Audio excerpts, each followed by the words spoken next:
Hello everyone, my name is Ajay Kumar Yadav and I have done BSc, MSc and pursuing PhD right now. Today I will explain what is photoelectric effect. This topic is very important on the point of view plus 2 level and higher studies as well. ये plus two और higher studies दोनों के लिए बहुत ही ज़्यादा important topic है. That's why I choose this topic to give a demo lecture on this. तो पहले तो मैं बता दूं कि फोटो इलेक्ट्रिक इफेक्ट की जो डिस्कवरी हुई वो काफ़ी पहले हो चुकी थी. Most of the people understand this photo electric effect was discovered by Einstein.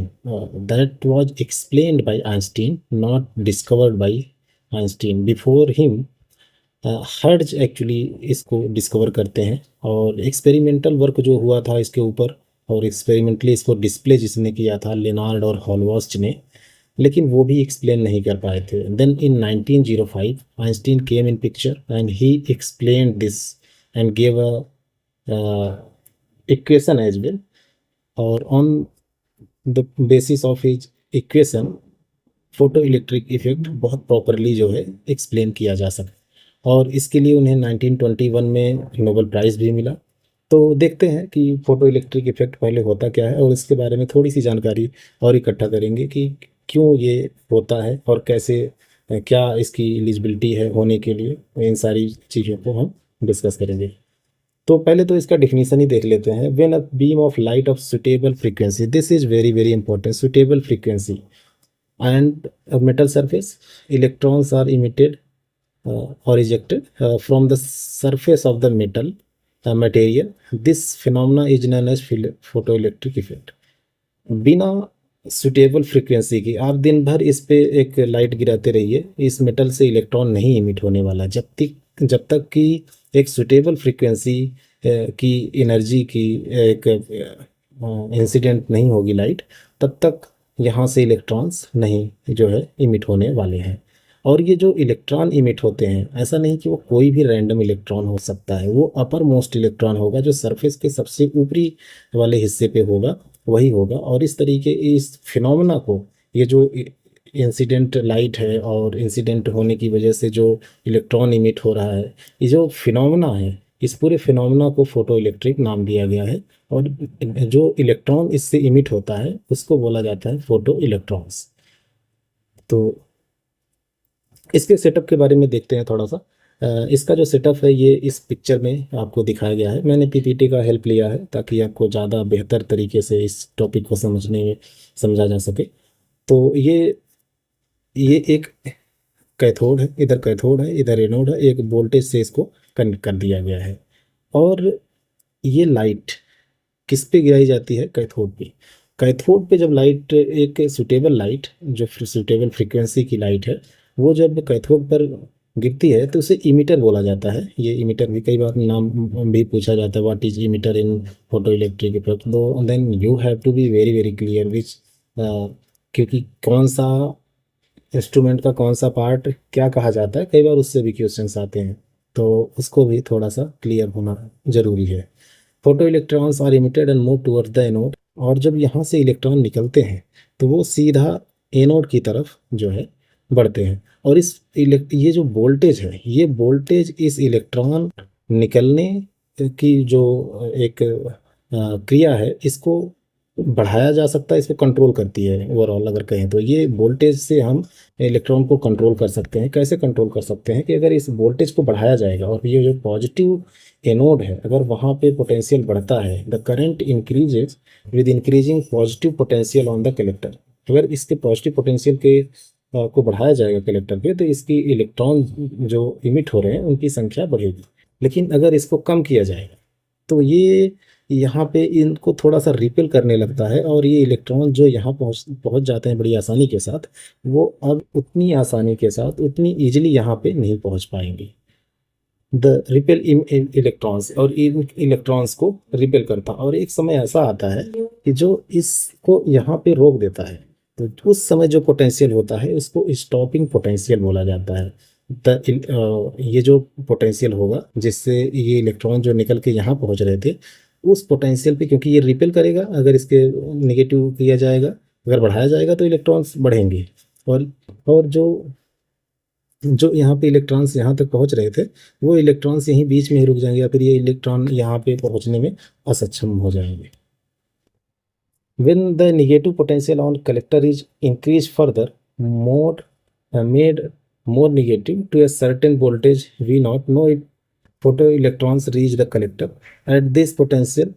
ये यही यही मैं अभी पहले एक्सप्लेन कर रहा था कि करंट वहाँ पे जीरो हो जाएगा, और इस करंट के वजह से जो ये कट ऑफ पोटेंशियल या स्टॉपिंग पोटेंशियल इसको कहा जाता है। The minimum negative potential is called stopping potential which is represented by V naught, और इसी को कट ऑफ पोटेंशियल भी कहा जा सकता है और कहते भी हैं। तो स्टॉपिंग पोटेंशियल की भी डिफिनेशन आपने देख ली, और it is related to the maximum kinetic energy of limited electrons by kinetic energy, और ये मैक्सिमम काइनेटिक एनर्जी के बराबर होता है। इसके लिए ई वी नॉट से हम इसको रिप्रेजेंट करते हैं। तो जो इस एक्सपेरिमेंट में एक जो फाइंडिंग्स मिली हुई हैं उसको हम थोड़ा सा देख लेते हैं कि electrons are ejected from the metal surface almost instantaneously. No time interval between the arrival of light at a metal surface and emission of electrons within 10 power minus 9 second, however source is weak। तो ये 10 power minus 9 seconds में इसके आसपास होता है, जिसको simultaneously, ऐसा नहीं है कि जो ये मेटल सरफेस है, ये अगर आप मेटल सरफेस लेते हैं, इस पे जब लाइट ऐसे इंसिडेंट होती है तो इसका जो इलेक्ट्रॉन है इस पे जो टाइम लैग, टाइम लैग क्या होता है कि ये जो यहाँ पे लाइट सोर्स यहाँ पे इस सरफेस पे गिरा, और जहाँ इसके इलेक्ट्रॉन के निकलने में जो टाइम लगता है उसमें टाइम लगभग निग्लिजिबल होता है, इतना इतना कम होता है कि ऐसा लगता है जैसे जैसे ही गिरा वो तुरंत बाहर निकल गया इलेक्ट्रॉन। तो इसमें कोई टाइम गैप नहीं होता। तो that becomes very very important. A bright light source more photoelectrons than a dim light of the same frequency। और ब्राइट लाइट जो होती है वो ज़्यादा फोटो इलेक्ट्रॉन्स को इमिट करती है compare to dim light same frequency की। द स्टॉपिंग पोटेंशियल को भी इन्होंने थोड़ा सा और हमने एक्सप्लेन करने की कोशिश की। Maximum kinetic energy is independent of intensity and depends only on frequency. तो जो स्टॉपिंग पोटेंशियल है वो फ्रीक्वेंसी पर डिपेंड करता है। ये ग्राफ के वजह से भी हमने दिखाया। ग्राफ को लास्ट में एक अलग से पूरा कॉन्सेप्ट ही होता है, उसको अलग से एक्सप्लेन करें तो ज़्यादा अच्छा होगा, लेकिन यहाँ पे थोड़ा सा आप देख लीजिए। Stopping potential maximum kinetic energy जो होती है वो इनडिपेंडेंट होता है। अगर ये पूछा जाए कि स्टॉपिंग पोटेंशियल किस पर डिपेंड करता है, काइनेटिक एनर्जी ऑफ इंटेंसिटी पर, तो ऐसा नहीं है, इंटेंसिटी पर नहीं डिपेंड करता। ये केवल और केवल फ्रीक्वेंसी पे ही डिपेंड करता है। हायर फ्रीक्वेंसी का मतलब higher kinetic energy.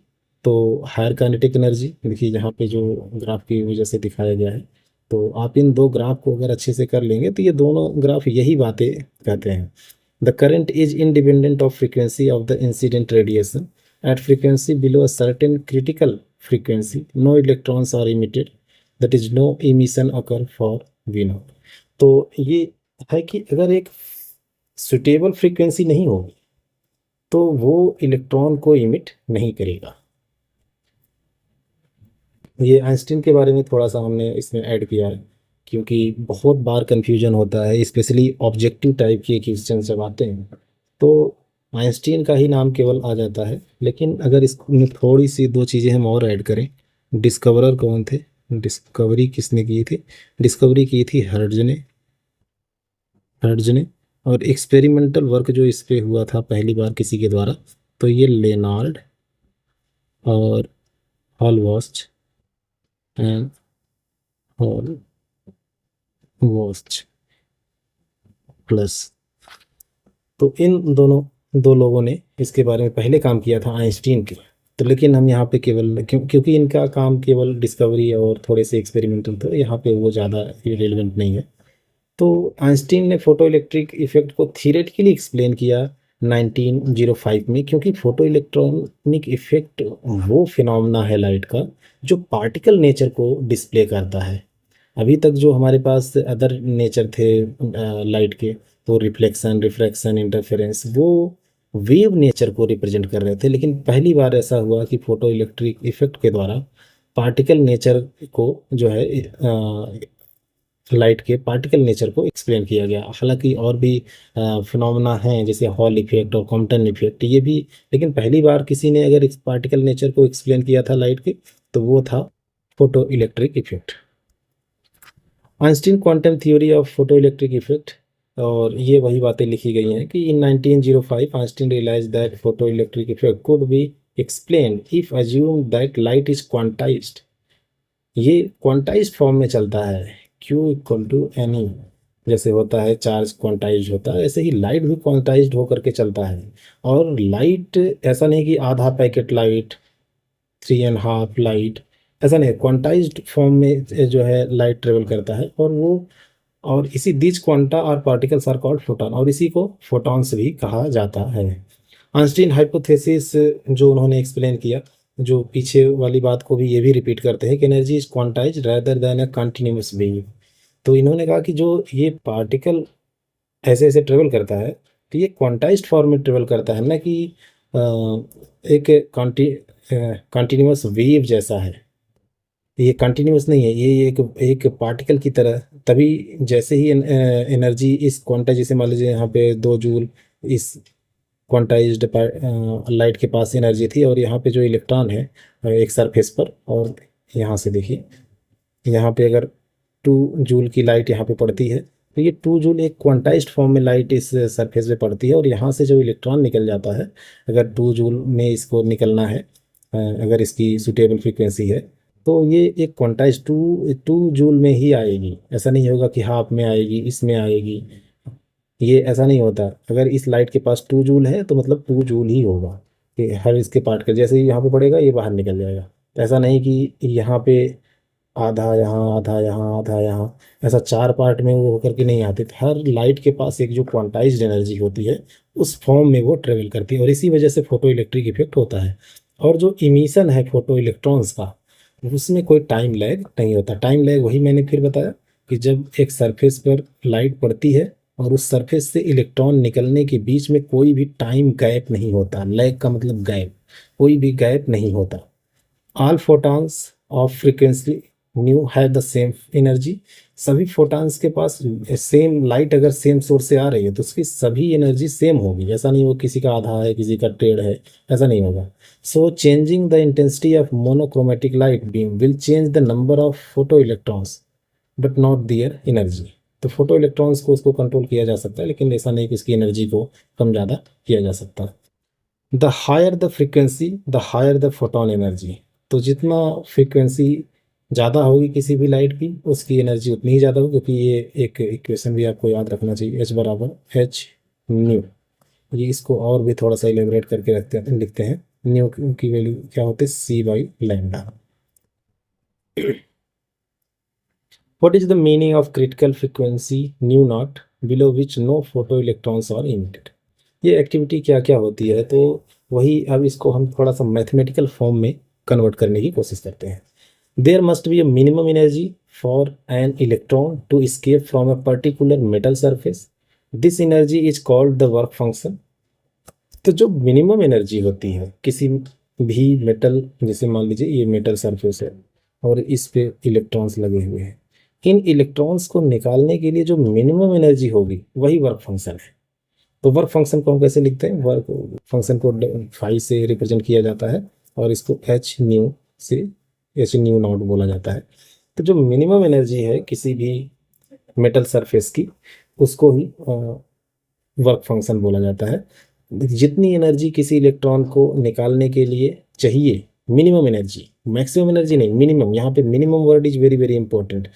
Letter you will say maximum wavelength चाहिए, क्योंकि यहाँ से मैक्सिमम वेवलेंथ, क्योंकि ये देखिए आप, ये इस इक्वेशन को थोड़ा सा इलेबरेट करें, C/λ। तो C की अगर हम ये मैक्सिमम, अगर ये मैक्सिमम चाहते हैं, तो ये मैक्सिमम चाहते हैं तो क्या होगा, इसकी वैल्यू मिनिमम होनी चाहिए, लेकिन हमको ये मिनिमम एनर्जी चाहिए तो इसकी वैल्यू ज़्यादा होगी। ओके, तो मैक्सिमम वेवलेंथ में जितनी एनर्जी एसोसिएट होगी वही वर्क फंक्शन होगा। तो कई बार इसे थोड़ा सा चेंज करके इक्वेशन को दिया जाता है, या फिर स्टेटमेंट को दिया जाता है कि वर्क फंक्शन और वर्क फंक्शन और एक और टर्म होता है थ्रेशोल्ड, थ्रेशोल्ड फ्रीक्वेंसी और थ्रेशोल्ड वेवलेंथ। ये जो मैक्सिमम वेवलेंथ है जिस पे इसकी मिनिमम एनर्जी हो जाएगी, उसी को बोला जाता है थ्रेशोल्ड वेवलेंथ। क्योंकि ये नीचे है ना, जितनी वैल्यू ये ज़्यादा होगी उतनी ये ओवरऑल वैल्यू कम होगी, तो इसीलिए यहाँ पे लेकिन अगर केवल हम अगर हम न्यू को डिफाइन करना होगा तो डायरेक्ट यहाँ पे कहेंगे कि मिनिमम एनर्जी। लेकिन अगर यहाँ पे लैम्डा को हमको डिफाइन करना होगा, तो अगर वेवलेंथ को डिफाइन करना है तो ये ओवरऑल वैल्यू कम होनी चाहिए, तभी ये उतना इलेक्ट्रॉन को उतनी ही एनर्जी देगा जितना उसको ज़रूरत है।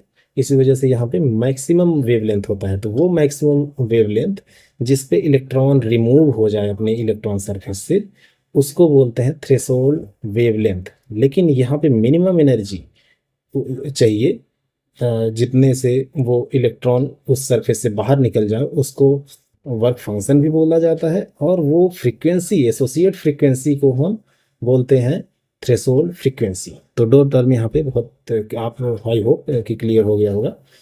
The greater the work function of a metal, the more energy is needed for an electron to leave its surface and the higher the critical frequency nu naught for photoelectric emission to occur. ये बातें हमने पहले explain कर दी, तो इसको अब Einstein के equation के द्वारा हम थोड़ा सा रिप्रेजेंट करना चाहते हैं। जैसे अगर किसी भी इलेक्ट्रॉन के पास एच न्यू एनर्जी है, इसको ऐसे भी लिखा जा सकता है E बराबर K+5। तो अगर आपने थर्मोडायनेमिक्स पढ़ा होगा, उससे थोड़ा सा रिलेट करने की कोशिश करें। थर्मोडायनेमिक्स में एक बात कही जाती है कि जितना भी हीट हम किसी सिस्टम को देते हैं तो उसमें या इंटरनल एनर्जी और वर्क फंक्शन के रूप में कन्वर्ट हो जाता है। तो इसको बस थोड़ा सा कोरिलेट करने के लिए मैंने इस इक्वेशन को लिखा है। तो यहाँ पे जो देखते हैं कि जितनी एनर्जी हमने दी किसी इलेक्ट्रॉन को सरफेस पे, वो किस पे कॉन्स्टिट्यूट होगा। पहले तो एक पार्ट उसका चला जाएगा, one part of that energy will go in work function to just eject the electron from the surface, but rest part of energy will go to contribute in kinetic energy।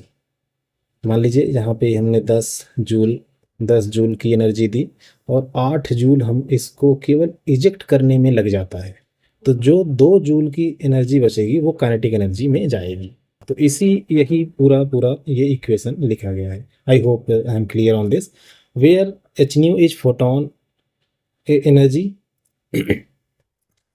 Is the maximum photoelectric energy which is proportional to the stopping potential finite is working. तो इसी equation को यहाँ पे बहुत अच्छे से describe करके लिखा गया है। तो यहाँ पे काइनेटिक एनर्जी को अगर आप इस साइड लेके आएंगे तो ये इधर जा करके माइनस हो जाएगा। इसको इससे भी लिखा जाता है कि kinetic energy equal to h into nu minus nu naught भी लिखा जाता है। इसको C बाई लैम्डा के फॉर्म में भी लिखा जाता है। जहाँ पे C है वहाँ पे C बाई लैम्डा, और जहाँ पे न्यू नॉट है वहाँ पे ये यहाँ पे आगे लिखा गया है। इसको हम देख लेते हैं। ये स्ट्रेट लाइन में इसका स्लोप आता है, ये ग्राफ में यहाँ पे रिप्रेजेंट किया गया है। ग्राफ को अलग से पढ़ने के लिए बहुत ज़रूरी है, इसके साथ देख सकते हैं, लेकिन इसका ग्राफ जो है कई बार कन्फ्यूजिंग हो जाता है, तो उसको थोड़ा सा अलग देखेंगे।